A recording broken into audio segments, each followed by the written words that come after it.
Hello students, आइए चलिए देखते हैं आज का एडिटोरियल। और हमेशा की तरह हम एडिटोरियल शुरू करने के पहले एडिटोरियल को डिकोड करने के लिए थोड़ी सी वोकैबुलरी सीख लेंगे जो एडिटोरियल में है। The topic that we are going to discuss, the article that we are going to discuss today is based on terrorism, united against terror. Terror यानी कि आतंक, तो आतंक के खिलाफ एकजुट होना, united against terror on UNSC counter terrorism committee meeting in India. So ये जो UNSC United Nations Security Council है, इनका एक काउंटर टेररिज्म कमेटी मीटिंग हुआ इंडिया में। और यहाँ पर जो मुद्दा रहा है वो ये कि हमें आतंक के खिलाफ यूनाइटेड रहना है, इसके ऊपर डिस्कशन हुआ है। और हम इस आर्टिकल को डिटेल में देखेंगे, लेकिन उससे पहले हम लोग अपना कुछ वोकैबुलरी देख लेते हैं। एंड रिमेंबर स्टूडेंट्स, आप लोगों का टेलीग्राम चैनल है इंग्लिश विद सुमन शर्मा, इस पर आप लोगों को यहाँ पे डिस्कस होने वाली सभी एडिटोरियल्स के पीडीएफ्स मिल जाएंगे। And for more information, you can also call or WhatsApp on 9821060203. Remember the office hours, they are from 10 a.m. in the morning to 6 p.m. in the evening. आइए चलिए, ड्रैग यानी कि जैसे हम चलते हैं ना, तो ऐसे पैर घिसला घिसला के ऐसे चलते हैं आलसियों की तरह। जब आप थक जाते हो या जब आपको आलस आता है तो पैर घिसला के जो चलते हैं आप, उसको कहते हैं ड्रैगिंग इट्स फीट। और ये तब इंसान करता है जब कुछ काम करने में आलस करता है, देरी करता है, फुर्ती नहीं लाता है। To move slowly and reluctantly, हिचकिचाते हुए, because one does not want to do something. Mummy ने आपको कुछ करने को कहा, आपका मन नहीं कर रहा है, लेकिन फिर भी मम्मी ने कहा है तो सुनना तो पड़ेगा। लेकिन हिचकिचाते हुए बिना मन के जब आप उठते हो काम करने के लिए, तो दैट्स ड्रैगिंग फीट। ठीक है। कॉन्स्पिरेटर्स, कॉन्स्पिरेसी का मतलब होता है षड्यंत्र, कॉन्स्पिरेटर का मतलब होता है षड्यंत्र रचने वाले। A member of a group people who are planning to do something bad और इलीगल। षड्यंत्र के भागीदार को हम कॉन्स्पिरेटर कहते हैं। एक्स्ट्राडाइट करना मतलब किसी को किसी देश से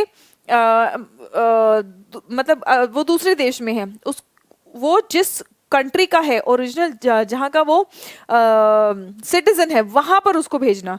to send someone accused of a crime back to the country where the crime was committed for a trial, या जहाँ पे अगर किसी दूसरे देश में अगर क्राइम कमिट हुआ तो वहां पर उसको भेजना बेसिकली, ताकि उसके खिलाफ कानूनी कार्रवाई हो सके, उसे कहते हैं एक्स्ट्रेडिशन। ह्यूमैनिटी का मतलब इंसानियत है, ये हम सब जानते हैं। रेडिकलाइजेशन, रेडिकलाइज करना मतलब किसी को कट्टर बना देना। तो रेडिकलाइजेशन का प्रोसेस होता है कट्टर बनाने का प्रोसेस। जो हम कहते हैं ना कि टेररिस्ट कौन है, आखिर ये बहुत मासूम लोग होते हैं जिनको ब्रेन वॉश कर दिया जाता है और बिल्कुल कट्टर बना दिया जाता है। ठीक है। सो कट्टर बना देने को हम रेडिकलाइजेशन कहते हैं। डेलिबरेशंस का मतलब क्या है? डिस्कशंस, मीटिंग, बातचीत, डिटेल में जब आप किसी मुद्दे पर बातचीत कर रहे हैं तो उसे हम कहते हैं डेलिबरेशंस। काउंटर करना, काउंटर करना मतलब विरोध करना, निष्प्रभावी करने का प्रयास करना। काउंटर करना मतलब निष्प्रभावी करने का प्रयास करना।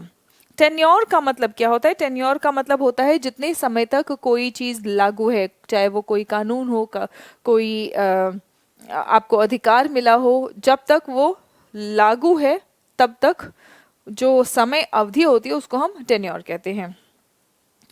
अब आइए चलिए देखते हैं हम लोग ये editorial. United Nations against terror, United against terror, ठीक है, on UNSC counter terrorism committee meeting in India. India must continue, continue मतलब ऑब्वियसली इंडिया ये काम कर ही रहा है और इंडिया को ये जरूर कंटिन्यू करना चाहिए, जारी रखना चाहिए। क्या? टू परस्यूएड अदर्स, बाकियों को भी मनाए, बाकियों को भी समझाए कि आतंकवाद, that terrorism is a threat to humanity, ये पूरे के पूरे इंसान प्रजाति के लिए ये खतरा है। इस बात को सभी को समझाएं। ये इंडिया ऑलरेडी कर रहा है, भारत ऑलरेडी ये काम कर रहा है और इसको कंटिन्यू करना चाहिए। इस पॉजिटिव नोट से हमने इसको शुरू किया है। India's decision to host the United Nations Security Council's counter terrorism committee is an important marker. ये एक बहुत ही इंपॉर्टेंट मार्कर है किस बात का? हमारे गवर्नमेंट का, गवर्नमेंट्स ऑन गोइंग एफर्ट, यानी कि उनका जो मौजूदा कार्यरत एफर्ट है, ऑनगोइंग प्रयास जो है, ऑनगोइंग एफर्ट किस बात के लिए प्रयास कर रहे हैं? To highlight terrorism issues at a time that global body has been more focused on the Ukraine war. अभी फिलहाल जो हमारी इंटरनेशनल ग्लोबल बॉडी है ये पूरी की पूरी तरह से यूक्रेन वॉर पर फोकस्ड है। ऐसे समय में ये जो इंटरनेशनल बॉडी है इनका ध्यान आतंकवाद की ओर लेके आना, क्योंकि ये एक खतरा निरंतर बना हुआ है, तो आतंकवाद की ओर इनका ध्यान खींच के लेके आना। और इसमें इंडिया का क्या डिसीजन था कि यूएनएससी का जो काउंटर टेररिज्म कमेटी मीटिंग था उसको होस्ट किया इंडिया ने। अब ये हुआ कहाँ है? इन मुंबई एंड दिल्ली। इसको होस्ट कहाँ किया गया, कंडक्ट कहाँ किया? Mumbai and Delhi. Brought UN officials. इससे क्या हुआ है कि दिल्ली में और बॉम्बे में यूएन ऑफिशियल्स आए and ministers and diplomats from all members of the security council. तो सिक्योरिटी काउंसिल के जितने भी मेंबर्स थे वो सभी इकट्ठे हुए थे दिल्ली में और मुंबई में, to discuss challenges to the global counter terrorism. यानी कि जो हम ग्लोबल पूरे विश्व में जो आतंकवाद फैला हुआ है इसको निष्प्रभावी करने के लिए जो हम प्रयास कर रहे हैं, इसमें क्या चैलेंजेस यानी चुनौतियां आ रही हैं उनको डिस्कस करने के लिए ये सारे इकट्ठे हुए थे। ठीक है। इन मुंबई द स्पॉटलाइट, स्पॉटलाइट मतलब focus, in Mumbai the spotlight was on the 26/11 attacks. Mumbai में जब हुआ तो ऑब्वियसली 26/11 इसके ऊपर उन्होंने सबसे ज्यादा फोकस किया। Despite the global nature of the terror targets.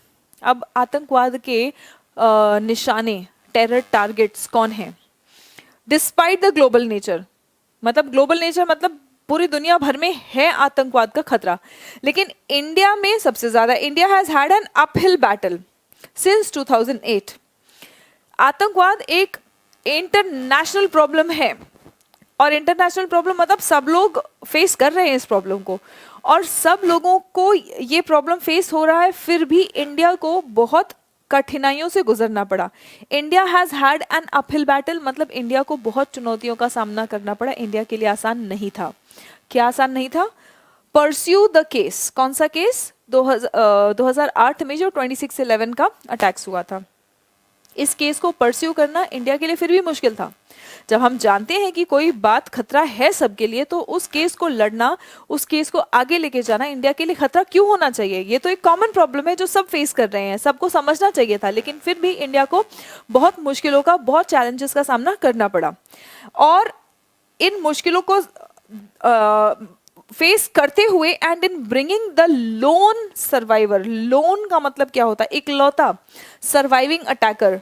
26/11 में सभी अटैकर्स मारे गए थे, एक ही इकलौता जिंदा बचा था अटैकर, लोन सर्वाइवर उसको कह रहे हैं, loan surviving attacker, Ajmal Kasab, through a full trial and execution. और हमने उसे सजा भी दिया, तो ऐसा नहीं था कि बस उसको पकड़ा और सजा दे दिया, रंगे हाथों पकड़ा गया था, लेकिन फिर भी पूरा तरीके से पूरी कानूनी कार्रवाई करके फिर उसे सजा सुनाया गया। After a brief period of information sharing, Pakistan has dragged its feet, यानी कि थोड़े समय तक तो पाकिस्तान इंफॉर्मेशन शेयर कर रहा था, हमें हेल्प कर रहा था। आफ्टर अ ब्रीफ पीरियड यानी कि थोड़े समय तक इंफॉर्मेशन शेयर करने के बाद अब पाकिस्तान पैर घिसला घिसला के हमसे इंफॉर्मेशन शेयर कर रहा है, मतलब आलस कर रहा, आलस नहीं कर रहा एक्चुअली, हिचकिचाहट, टाल मटोल, ये सब बहुत ज्यादा चल रहा है पाकिस्तान की ओर से। ऑन प्रोसिक्यूटिंग, इवन किसको प्रोसिक्यूट करना मतलब कानूनी कार्रवाई करना, एलईटी कमांडर्स जैसे Hafiz Saeed, Zakiur Rehman Lakhvi and others that it's federal investigative agency held responsible for the attacks. तो अजमल कसाब को तो हमने सजा दिलवा दिया, लेकिन जो फेडरल इन्वेस्टिगेटिव एजेंसी है, उन्हीं की फेडरल इन्वेस्टिगेटिव एजेंसी ने जिन्हें दोषी करार ठहराया था, उनके खिलाफ भी कार्रवाई करने में वो कतरा रहे हैं और इंफॉर्मेशन शेयर नहीं कर रहे हैं। During the UNSC conference the attendees, attendees किसको बोलते हैं? जो अटेंड करने आए हैं, ठीक है। अटेंडीज और अटेंडेंट में फर्क है। अटेंडेंट मतलब आपको हेल्प करने वाला, आपका हेल्पर, लेकिन अटेंडीज मतलब उपस्थित रहने वाले, ठीक है। जैसे फॉर एग्जांपल आप किसी मीटिंग में जा रहे हैं, आप उस मीटिंग में भाग ले रहे हैं, तो आप अटेंडी हैं, और अटेंडेंट वहाँ पे जो आपको पानी वानी देंगे, जो आपको हेल्प करेंगे, जो आपके हेल्पर्स होंगे, असिस्टेंट्स होंगे, उनको हम अटेंडेंट्स कहते हैं, ठीक है। सो attendees heard not only from victims of the attack but also voice samples of LET recruiter Sajid Mir. जो LET के रिक्रूटर है, रिक्रूटर मतलब कुछ लोग ऐसे होते हैं जो जैसे आपकी रिक्रूटमेंट हो रही है ना, गवर्नमेंट जॉब के लिए रिक्रूटमेंट हो रही है, तो आपको हायर कर रहा है, यूपीएससी में अगर आप अप्लाई कर रहे हैं तो यूपीएससी आपको हायर कर रहा है ना, एसएससी के थ्रू किसी जॉब्स किसी पोस्ट के लिए आप अप्लाई कर रहे हैं तो एसएससी आपका रिक्रूटर है, यूपीएससी आपका रिक्रूटर है। बिल्कुल वैसे ही आतंकवादियों का रिक्रूटर, एलईटी रिक्रूटर, लश्कर ए तौयबा रिक्रूटर साजिद मीर, इनके वॉइस सैंपल्स भी हैं, सब प्रूफ होने के बावजूद भी। और कैसा वॉइस सैंपल है, जहां पे वो आदेश दे रहे हैं आतंकवादियों को, directing terrorists during the attacks, हमले के वक्त उनको डायरेक्शंस दे रहे हैं कि आपको ये करना है, ऐसे करना है, यहाँ करना है, ठीक है, यहाँ पे बॉम्ब फोड़ना है, जो भी उनको डायरेक्शंस इंस्ट्रक्शंस दिए जा रहे थे। Even so Mir now in Pakistani prison on terror financing charges. Terror financing charges मतलब कोई भी काम करने के लिए पैसा तो चाहिए, इवन आपको कहीं टेररिस्ट अटैक भी करना है तो उसके लिए पैसे तो चाहिए, तो उनके ऊपर इन आतंकवादी हरकतों के लिए पैसा जोड़ने का, पैसा इकट्ठा करने का टेरर फाइनेंसिंग चार्ज उन पर लगा हुआ है। उन पर ये आरोप लगा हुआ है कि ये आतंकवादी हमलों को फाइनेंस प्रोवाइड कर रहे हैं, और वो पाकिस्तानी प्रिजन में है। After Pakistan grey listing at the financial action task force, mandated action has not been tried. The US, which has cooperated in many other ways with India, US जो कई तरीके से इंडिया का मदद किया है पहले भी, the US स्टूडेंट्स, ये जो आर्टिकल्स है, जो एडिटोरियल्स है, ये आपको पूरा पढ़ना है लाइन बाय लाइन, आराम से, तसल्ली से। All those who want to improve your communication, sorry not communication, all those who want to improve your comprehension skills, यानी कि reading skills, it can be directly helpful for your comprehension tests, and उसके अलावा obviously you will find tidbits of information which are related to current affairs and general studies which will be directly beneficial to you. And this is also going to help the students who are preparing for UPSC and who want to read and understand the article. आप लोगों को जो खासकर वो बच्चे जो शुरू कर रहे हैं यूपीएससी की जर्नी, उनको एडिटोरियल समझने में बहुत दिक्कत होती है, तो ये सेशंस आप लोगों को बेसिकली एडिटोरियल को डिटेल में कैसे समझना है, उसमें कोई डिफ़िकल्ट वोकैबुलरी है, कोई ग्रामेटिकल स्ट्रक्चर है, all these things will be decoded during the editorial discussion, and it will help you start understanding the further articles that you will be reading. And we were talking about the US, which has cooperated in many other ways with India.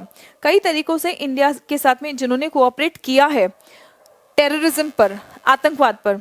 Convicted conspirators David Headley and Tahawwur Rana for the attacks, इन्होंने convict भी किया इनको, but has refused to extradite them, मतलब इनको दोषी तो करार किया लेकिन इनको यूएस से भेजने से इन्होंने मना कर दिया है, but has refused to extradite them. Meanwhile मतलब इसी दौरान China continues to block designating LeT leaders on the UNSC 1267 terror list. इस लिस्ट पर एलईटी लीडर्स का नाम ना आए ऐसा प्रयास निरंतर चाइना कर रहा है। A problem external affairs minister S Jaishankar and US secretary of state Antony Blinken specifically mentioned, इन्होंने स्पेसिफिकली इस कॉन्फ्रेंस में मेंशन किया कि ये एक प्रॉब्लम है, चाइना इनका नाम इस लिस्ट पर नहीं आने दे रहा है, right. In Delhi the CTC focus was on online radicalization. Delhi में जो सीटीसी का कॉन्फ्रेंस हुआ था, कमिटी मीटिंग हुआ था, इसमें उन्होंने कहाँ फोकस, मुंबई वाले में 26/11 और उससे रिलेटेड जो भी कार्यवाही चल रही है उस पर फोकस किया। दिल्ली वाले में उन्होंने फोकस किया कि ऑनलाइन रेडिकलाइजेशन मतलब ऑनलाइन कांटेक्ट करके कैसे बच्चों को या मासूम लोगों को या थोड़ा बहुत भी जिनकी टेरर माइंडसेट है, रेडिकलाइज्ड माइंडसेट है, उनको और भड़का के उनको और कट्टर कैसे बनाया जा रहा है ऑनलाइन माध्यम से, ये फोकस रहा है दिल्ली वाली मीटिंग में। And terror recruitment, terror recruitment मतलब उनको रिक्रूट भी किया है। टेरर फाइनेंसिंग भी थ्रू क्रिप्टो करेंसी हो रही है। And virtual assets and unmanned aerial system, जो यूएवीज है, अनमैन्ड एरियल सिस्टम से weapons and all the equipment related to terrorism are being transported cross border, ये सब चीज़ें दिल्ली वाले कॉन्फ्रेंस मीटिंग में डिस्कस की हुई है। Using drones for terror strikes, अच्छा टेरर स्ट्राइक करने के लिए भी ड्रोन्स का प्रयोग किया जा रहा है। ट्रांसपोर्टिंग ड्रग्स एंड आर्म्स, हथियार भी और ड्रग्स भी ट्रांसपोर्ट किए जा रहे हैं अनमैन्ड एरियल व्हीकल्स के थ्रू। द डेलिबरेशंस यानी जो डिटेल में डिस्कशन हुआ है, led to the Delhi declaration. अब दिल्ली डिक्लेरेशन हमारा फाइनल हुआ है on countering the use of new and emerging technologies for terrorist purposes. अब ये नई टेक्नोलॉजीज है, पहले नहीं थी ये। ऑनलाइन माध्यम, अनमैन्ड एरियल व्हीकल्स, ये सब ड्रोन्स, ये सब नई टेक्नोलॉजीज है और इनका भी टेररिज्म में, टेररिस्ट एक्टिविटीज में प्रयोग हो रहा है। तो इनको कैसे काउंटर किया जाए, इसके लिए दिल्ली डिक्लेरेशन पास हुआ है। While India has only 2 months left in its current elected tenure, यानी कि अभी फिलहाल यूएनएससी में इंडिया का जो टेन्योर है वो सिर्फ 2 महीने रह गया है। The government appears to be making efforts to keep up मतलब मेंटेन करना, keep up the momentum from the CTC meet. It will host an international no money for terror conference. ये नवंबर में 18 और 19 नवंबर में no money for terror ये meet internationally hold करेगा India. And a UNSC special briefing on challenges to global counter terrorism efforts, ये कब होगा, दिसंबर 15-16 को होने वाला है। As the Indian experience with 26/11 has shown, मतलब जैसा कि हमारा भारत का 26/11 का एक्सपीरियंस दिखाता है, बताता है, दर्शाता है, the global community has often been long on statements but short on cooperative action. Long on statements मतलब बातें तो बड़ी बड़ी सब कर लेते हैं, लेकिन जब मिलकर काम करने वाली बात आती है तब लोग इकट्ठे नहीं दिखाई देते या तब लोग पीछे हट जाते हैं। और ये हमें भारत के 26/11 के एक्सपीरियंस से पता चल गया है कि सबने इसको बोला कि बहुत गलत हुआ है, ऐसा नहीं होना चाहिए था, और हमने लोगों को दोषी विद प्रूफ पाया भी है। लेकिन जब कोऑपरेशन की बात हुई, एकजुट होकर काम करने वाली बात आ गई, तब लोग पीछे हट गए। Long on statements but short on cooperative action. Long on statements मतलब बातें बड़ी बड़ी, शॉर्ट ऑन एक्शन मतलब काम कुछ नहीं, ठीक है, या कम, जितनी बातें की उससे बहुत कम काम। And New Delhi will have to keep pressing the point. Keep pressing the point यानी कि इस मुद्दे पर जोर देते रहना पड़ेगा भारत को। जब हम न्यू दिल्ली कहते हैं और इंटरनेशनल बातें करते हैं तो हमारा मतलब न्यू दिल्ली से भारत ही होता है। So and New Delhi will have to keep pressing the point that terrorism remains, in Mr. Jaishankar's words, amongst the gravest मतलब सबसे घातक खतरों में, ठीक है। थ्रेट टू, देखिए थ्रेट के साथ में फिक्स्ड प्रेपोजिशन हमेशा टू आएगा। थ्रेट टू ह्यूमैनिटी यानी कि इंसानियत के लिए खतरा, ग्रेवेस्ट थ्रेट यानी कि सबसे गंभीर खतरों में से एक, सबसे गंभीर खतरे जो इंसानियत के सामने अभी खड़े हैं, इनमें से एक है आतंकवाद। Terrorism remains among the gravest threats to humanity, right. Alright students, so ये रहा आज का एडिटोरियल। आज के एडिटोरियल में आपको क्या चीज़ स्ट्राइक करती है या कौन सा ऐसा वर्ड है जो आपने नया सीखा या मे बी आपको पहले पता था लेकिन अभी अच्छे से समझ आ गया। जो भी कोई एक वोकैबुलरी हो जो आपको अच्छी लगी वो आप कमेंट करके मुझे वीडियो के नीचे कमेंट करके मुझे डेफिनेटली बताएंगे, right. See you in the next editorial. That's all for now. Thank you so much for getting connected. See you. जय हिंद।